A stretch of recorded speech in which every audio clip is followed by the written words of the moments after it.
A paz do Senhor, irmãos, que bom nós estarmos juntos mais uma vez. Eu sou o pastor Emerson e é sempre bom ter você conosco aqui na nossa Escola Bíblica Online.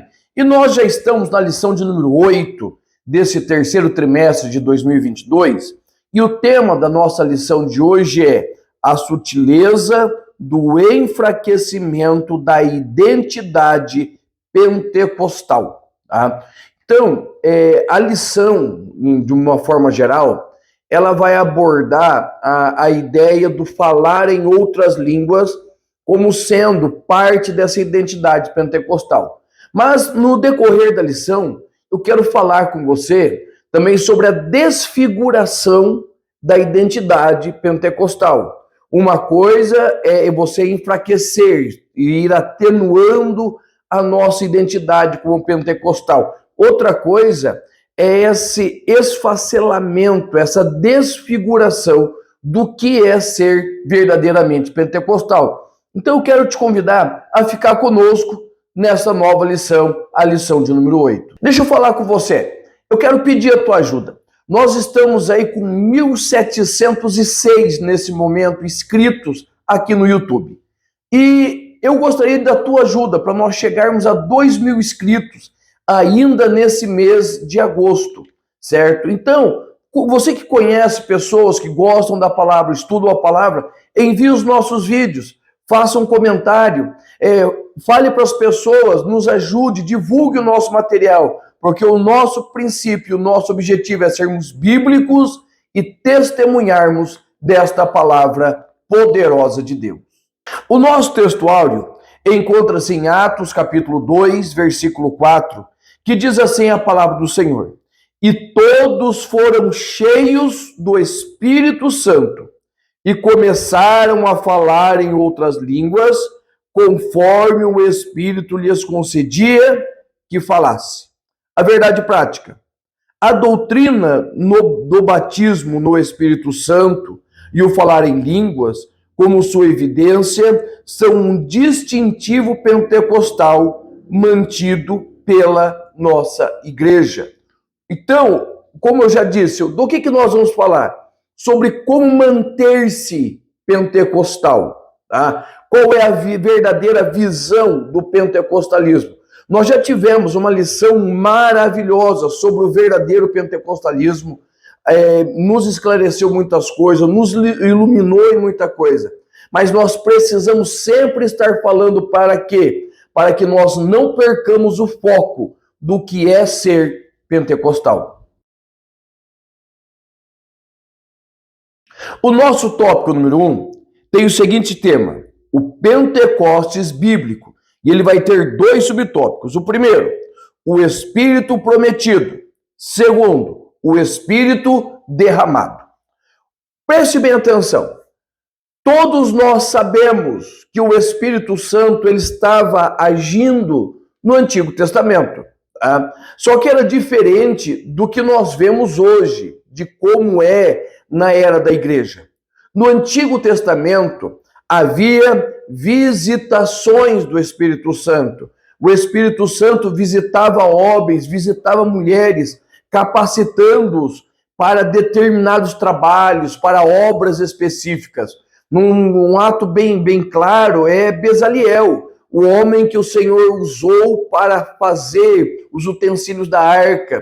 Nós vamos ver Moisés, um homem cheio do Espírito Santo, tá? Que reparte do seu Espírito com mais 70 homens. Nós vamos ver inúmeras pessoas, Gideão, Sansão, pessoas que o Espírito Santo vinha, visitava essas pessoas, dava-lhes, concedia-lhes poderes, autoridade, e eles realizavam obras extraordinárias. Esta é a visitação do Espírito Santo, é o Espírito Santo do Antigo Testamento.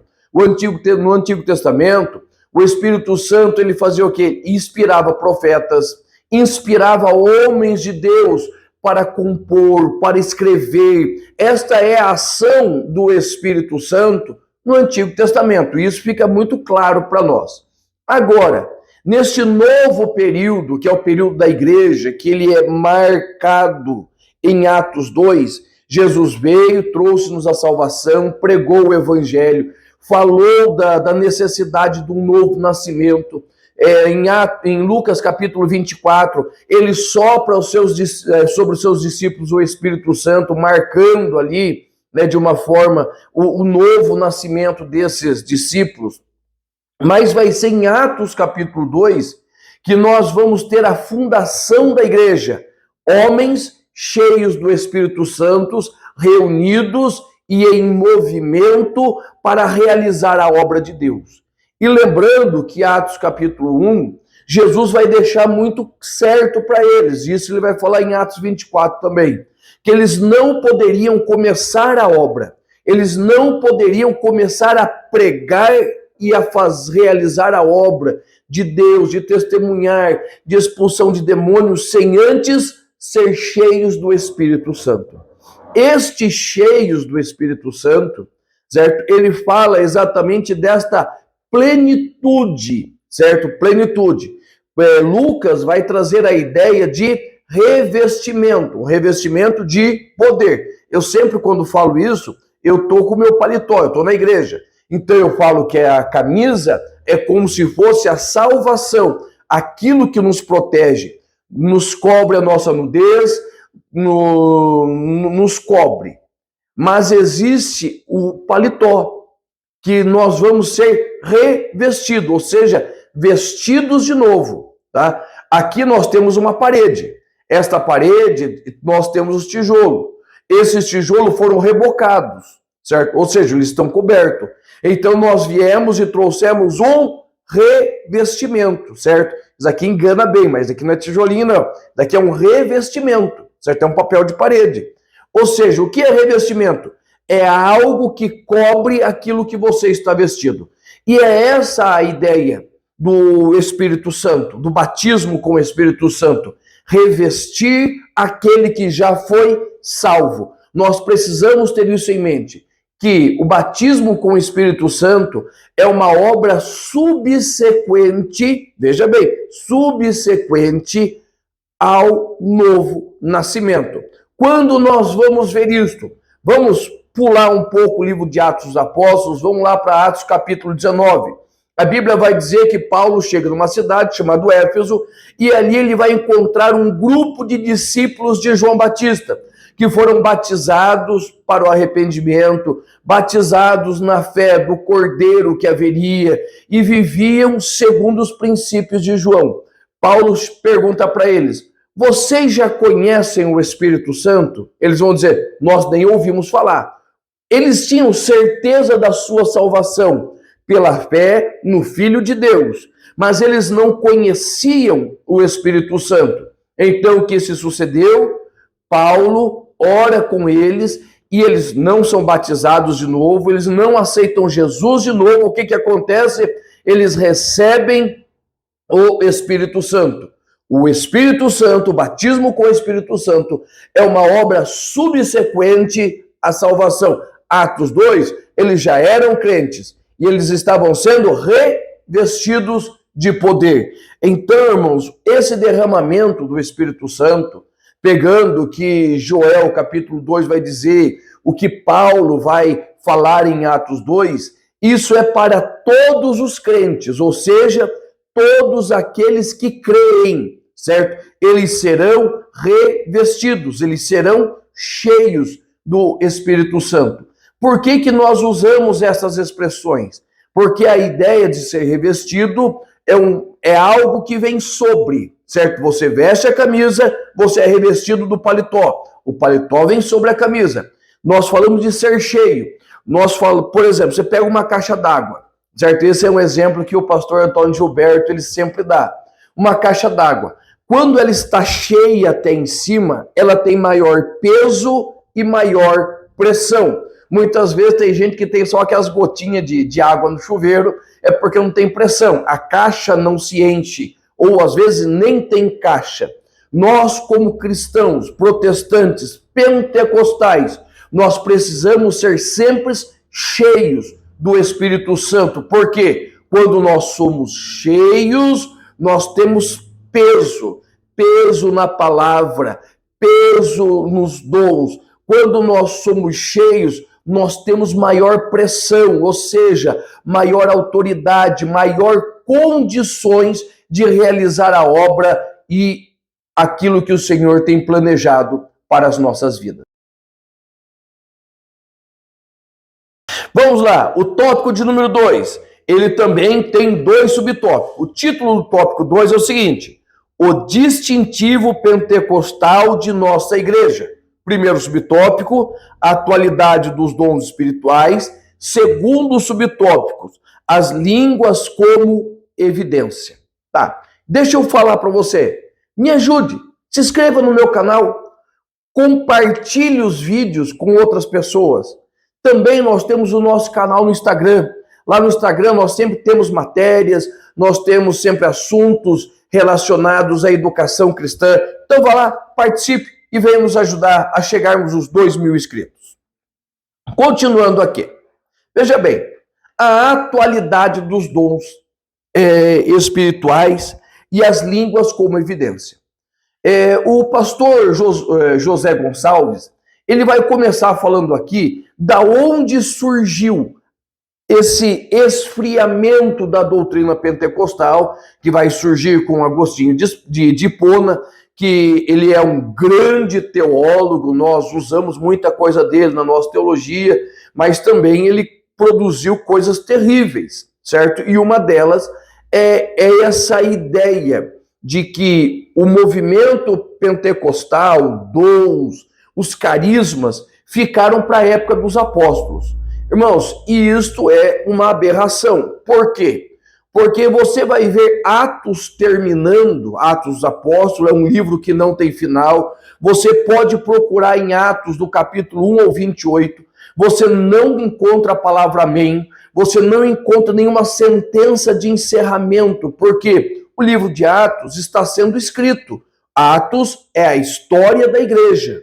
Ou seja, eu falando, você ouvindo, eu dando aula para você, você dando aula para os seus alunos. Nós estamos continuando Atos dos Apóstolos. Nós estamos levando a igreja ao crescimento.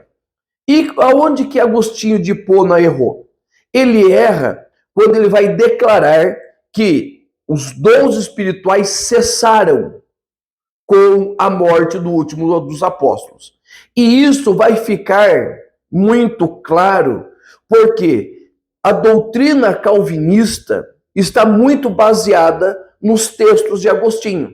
Então nós vamos ter aí todo um movimento. Veja bem, Agostinho de Hipona, ele está ali entre o século 3 e 4, certo? Nós vamos ter um reavivamento ali no século 19, certo? No século 19, final do século 19, começo do século 20, que existe um reavivamento. Nós vamos ter 15 séculos que a doutrina dos dons, a doutrina do falar em línguas, ela vai sendo deixada de lado. Ela nunca se extingue, porque o Senhor mantém sempre o remanescente fiel, mas ali ela vai sendo deixada de lado. Por quê? Porque, primeiro, existe nesse período de Agostinho a institucionalização da igreja. A igreja passa de ser perseguida para ser parte do império. O imperador começa a fazer parte da igreja. Ela deixa de perder a sua característica simplista e ela vai se fundindo aos modelos do império. A igreja, ela vai assumindo várias características dos cultos pagãos da época. Veja bem, a liturgia, as vestimentas fazem parte daquele culto pagão, aonde o Espírito Santo não tem lugar. Tá? Não havia movimento do Espírito Santo nos cultos à deusa Estáter, a Baal, aos deuses romanos, aos deuses gregos. Não havia lugar para o Espírito Santo. Então o que vai acontecendo? Ele vai sendo deixado de lado. Para quê? Para que esta igreja que está surgindo, né, que é o protótipo da igreja romana, né, da igreja católica, se assim vamos dizer, e assim eles vão abandonando uma série de requisitos que são bíblicos. E nós vamos vendo esse movimento acontecendo, certo? Eles vão cada vez mais abandonando a leitura da palavra, a busca dos dons, o falar em línguas, a oração, certo? E eles vão assumindo uma característica muito eclesiástica, uma igreja que tem a aparência que o imperador, que o mundo queria. Então é nesse ponto que vai tendo um esfriamento. E teólogos como Agostinho vão bater fortemente contra esta ideia de uma doutrina de falar em línguas estranhas. Por quê? Porque já não faz parte mais do escopo da igreja. E isto vai indo. 1500 nós temos a reforma. Qual é a preocupação dos reformadores? A grande preocupação dos reformadores é trazer uma doutrina que nos separe abissalmente da igreja romana. Então nós vamos ter lá as cinco teses Lutero, as 95 teses Lutero, né? E ali as 5 solas, que vão ser só a escritura, só a graça, somente Deus, somente a fé e somente Cristo. Essa é a doutrina. Porque eles estão preocupadíssimos em combater o catolicismo que estava sufocando a igreja. E aí nós vamos ter um desenvolvimento da doutrina da bibliologia, da cristologia, certo? Essas que são doutrinas fundamentais para que haja esse racha entre igreja católica e igreja protestante. Tá? No meio disto, vai surgir João Calvino, que vai resgatar as ideias de Agostinho de Hipona e vai colocá-los como sendo doutrinas fundamentais, ou seja, para João Calvino, não existe mais batismo com o Espírito Santo. Então, o calvinismo vem nessa crescente. Até que, certo, vai surgir Armínio, certo? E Armínio vai começar a combater as suas teses. Armínio não pregava o batismo com o Espírito Santo, mas ia trazendo esse reavivamento da doutrina do Espírito Santo. Quando nós chegamos em 1800, nós vamos ver o quê? Alguns movimentos começando a acontecer. Alguns movimentos na Inglaterra, alguns movimentos na Índia, que vão falando desse avivamento, desse reavivar do Espírito Santo, buscando, orando, pedindo, certo? Clamando pelo reavivamento pentecostal. Então, quando nós vamos chegando no final de 1800, certo? Daí nós vamos ter a explosão do movimento, dos grandes movimentos aí de evangelístico, certo? Esses grandes movimentos vão surgindo no final de 1800 e vai surgindo, né, lá em Topeka, nos Estados Unidos, um movimento de oração, que é onde possivelmente surge a primeira centelha pentecostal, do movimento pentecostal. Entenda, o pentecostalismo, falar em línguas, nunca deixou de existir, mas ele estava sendo abafado pelas doutrinas engessadas do catolicismo e também pelas doutrinas de Agostinho, que foram empunhadas por João Calvino. Então, quando nós vemos ali em Topeka, certo, o surgimento daquele movimento de busca pelo Espírito Santo, nós vamos ver o que? Ressurgir o movimento ali do pentecostalismo, que vai dar início ao movimento da Rua Azusa, certo? O movimento da Rua Azusa, não foi ali que iniciou-se o movimento pentecostal, mas ali ele teve visibilidade. Nós vamos ter o movimento pentecostal ressurgindo, como já falei, na Índia, na Inglaterra. Nós falamos muito, mas nos países escandinavos, principalmente na Suécia, que da onde vieram os nossos pais, Daniel Berg e Gunnar Wingre, um movimento muito forte de ascensão, de redescoberta do pentecostalismo. Então, quando nós falamos aqui a respeito da qualidade dos dons espirituais, nós precisamos deixar muito claro que isto é um movimento que veio surgindo de pessoas simples, não são movimentos teológicos, não são movimentos eclesiásticos, não são movimentos de grandes líderes, são pessoas que estão nas suas casas orando e pedindo: Senhor, traz de volta, Senhor, reaviva, Senhor, eu creio. Os teólogos estavam debatendo outras coisas, as igrejas estavam preocupadas com outras coisas. E quando surge no meio, lá nas igrejas pequenas, lá em Topeka, lá na pequena igreja de Azusa, certo? Da rua Azusa, começam a surgir esses movimentos, são movimentos de pessoas, não de instituições. E isso vai tomando volume, vai crescendo de uma forma tão absurda que o mundo para e fica chocado, tá? Muitas vezes as pessoas, elas vão o quê? Vão desqualificar o movimento pentecostal. Por quê? Porque exatamente disso, ele não surge como um movimento teológico, ele surge como um movimento de oração. É por isso que muita gente nos combate. É por isso que muita gente é contrário ao movimento pentecostal. Por quê? Porque nós temos uma teologia, biblicamente nós comprovamos, certo? Biblicamente nós comprovamos a atualidade dos dons, do batismo com o Espírito Santo, mas também as nossas experiências, nós precisamos entender isso. As experiências são muito importantes para a vida cristã.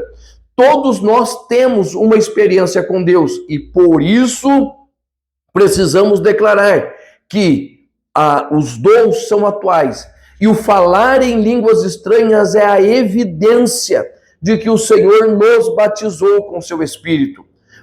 Está entrando uma doutrina por aí que diz assim, não, eu me alegrei, eu senti uma alegria, é o Espírito Santo. Não, irmãos, pode ser o Espírito Santo se alegrando em nós, mas o batismo com o Espírito Santo, ele só acontece quando a pessoa fala em línguas estranhas. Como que eu provo isso? Atos 2. Como que eu provo isso? Atos 11. Atos 19, vai lá para 1 Coríntios capítulo 12. Paulo vai deixar bem clara a atualidade dos dons e essa necessidade de verbalizar o que você está sentindo. Então, o batismo com o Espírito Santo, ele tem como evidência inicial, e veja bem, é a evidência inicial. Por quê? Porque após isto, existe uma série de coisas que vão acontecendo. Mudança de vida, desejo de ler, desejo de pregar, desejo de evangelizar, desejo de buscar ainda mais, desejo que outros tenham também o que você recebeu. Mas o início do batismo com o Espírito Santo, a evidência de que você foi batizado com o Espírito Santo é exatamente o falar em línguas. Certo? Falar em línguas é a evidência inicial do batismo no Espírito Santo. Olha só, e o último tópico, ele vai dizer assim, mantendo a chama pentecostal. O primeiro subtópico, a fidelidade às Escrituras, e o segundo subtópico, o exercício dos dons espirituais. Preste bem atenção no que eu vou te dizer. Pentecostal, de verdade, ele é bíblico, certo? O pentecostal, ele é bíblico, ele lê a Bíblia, ele pauta a sua vida pela Bíblia em primeiro lugar. Nós temos as nossas experiências? Temos. As nossas experiências são importantes dentro do pentecostalismo? Sim, elas são. Mas as nossas experiências nunca substituem a Bíblia e nem chegam perto da Bíblia. O que nós pregamos? Nós pregamos aquilo que a Bíblia registra, simplesmente. E nós comentamos, o Senhor nos dá uma iluminação sobre o texto, mas nós não saímos do texto. Qual é o problema do pentecostalismo hoje? É o problema que nós estamos tendo não com o pentecostalismo tradicional, clássico, que nós vamos ter aí Assembleia de Deus, congregação cristã. Nós estamos tendo problema com as igrejas neopentecostais. Por quê? Eu não vou citar nomes aqui, certo? Porque eu vou falar coisas que às vezes é desagradáveis a elas. Mas o neopentecostalismo, ele vem trazendo dentro do seu arcabouço teológico, bem que eles nem têm uma teologia declarada, o sentimentalismo apurado. O pentecostal é sentimental. Mas o neopentecostal, ele coloca os seus sentimentos acima dos padrões bíblicos. Veja bem, Muitas vezes, o neopentecostalismo, certo? Que são esses novos movimentos que surgiram aí, principalmente a partir da década de 40, eles vêm trazendo o quê? Sentimentos e vêm trazendo para dentro das igrejas coisas que a Bíblia não registra. Por exemplo, vamos pegar bem claro. Quando um pentecostal tradicional, ele vai orar para alguém ser batizado com o Espírito Santo. Ele está no culto, traz uma mensagem pentecostal, traz uma mensagem bíblica, falando sobre o batismo com o Espírito Santo, e ele ora pelas pessoas. Ok, isso daí é um pentecostal tradicional. Um neopentecostal, primeiro que eles já não oram muito pelo batismo com o Espírito Santo, certo? Eles oram por divina revelação, eles oram pelos dons, e o que eles vão fazer? Eles vão usar assopros, eles vão usar batida de paletó, eles vão usar alguns artifícios, coloca a mão na cabeça e empurra. E isso faz parte do neopentecostalismo. Isso não faz parte do pentecostalismo tradicional. O que mais que nós vemos das diferenças? Um pentecostal tradicional, quando ele vai expulsar demônio, como que ele age? Ele chega, né? Primeiro tem uma vida consagrada ao Senhor, uma vida de fidelidade ao Senhor, e ele vai orar e vai repreender em o nome do Senhor Jesus. Simples. É assim que a Bíblia nos ensina, que os espíritos estão subjugados ao nome do Senhor. Como que um neopentecostal, ele expulsa o demônio? Primeiro, que ele dá bibliada, coloca a Bíblia na cabeça, né? E ele começa a chamar nomes tipo Exu Caveira, Zé Pilintra, Pombagira. Irmãos, nós não temos isso na Bíblia, certo? Nós não temos, isso não faz parte do nosso ser pentecostal. Da onde vêm essas nomenclaturas de demônios? Vem exatamente da onde eles são criados, no candomblé, nas religiões afro-brasileiras, certo? Vem aí, e vem desse movimento. O que mais que nós podemos ver? Um pentecostal tradicional, quando vai orar por cura, o que ele faz? Ele chama as pessoas para frente, ou às vezes não, ora por elas, né? Usa o artifício bíblico que o Senhor nos deixou em Tiago, capítulo 5, versículo 17, que é a unção com óleo. Mas veja bem, Tiago diz que ungirá o enfermo com óleo e a oração da fé sarará o doente. Quem ora? Os presbíteros, evangelistas e pastores. Diáconos, cooperadores, irmãos, irmãs, não têm permissão bíblica para isso. Como que um neopentecostal, ele ora por uma enfermidade? Ele vai usar unção também, mas todo mundo unge, de criança, irmãs, irmãos, pessoas que não estão envolvidas no ministério. Vão usar água ungida, que são águas que eles oram sobre elas. Vão usar artifícios de orar por peça de roupa, por fotografia. São coisas que são extra-bíblicas. Eles pegam algumas porções da Bíblia, textos isolados, para dizer que isso é bíblico. Mas preste atenção, o pentecostal tradicional, ele crê no batismo com o Espírito Santo, ele crê nas curas, ele crê no poder de Deus, ele fala em línguas estranhas, mas ele não se afasta da onde? Da palavra. Nós não nos afastamos da palavra. Nós cremos no poder de Deus que se manifesta como? Através de uma pregação bíblica. Pregação bíblica com começo, meio e fim. Muitas vezes não tem nem gritaria, né? A nossa gritaria. Eu sou pentecostal, eu gosto de dar uns gritos, dou uma corridinha no púlpito de vez em quando, né? E esse é o ser pentecostal. Agora, veja bem, o que nós precisamos compreender, irmãos? Que o ser pentecostal é você ter um compromisso e comprometimento com Deus, de viver uma vida pautada na palavra, santidade, compromisso, comprometimento com o Senhor. Isso é o ser pentecostal. E assim, o que nós fazemos? Nós vamos mantendo as nossas características pentecostais. O Senhor nos dá experiências, certo? Dá experiências que são particulares a mim. Por exemplo, a minha experiência com o batismo com o Espírito Santo foi única para mim. Eu fui batizado depois que todo mundo foi, depois que todo mundo recebeu oração. Eu fui batizado de teimoso, eu sempre digo, fui batizado de teimoso.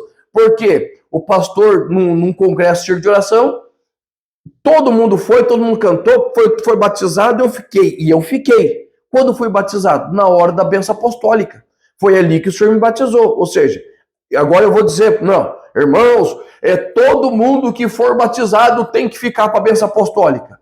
A gente sabe que não é assim, tá? Porque são experiências únicas, individuais de cada um. Então, irmãos, nós precisamos ter isso em mente, que o Senhor nos chamou para sermos os baluartes da palavra de Deus. Um pentecostal de verdade é um homem, uma mulher de oração, alguém que tem um nítido compromisso e comprometimento com Deus. O que nós estamos vendo aí é a desfiguração, é você tirar a imagem pentecostal e colocar uma caricatura de qualquer coisa. Eu e você precisamos estar firmes naquilo que o Senhor nos chamou para fazer, que é o quê? Estarmos diante do Senhor, falando a palavra dele e sendo impactados pelo poder do Espírito Santo.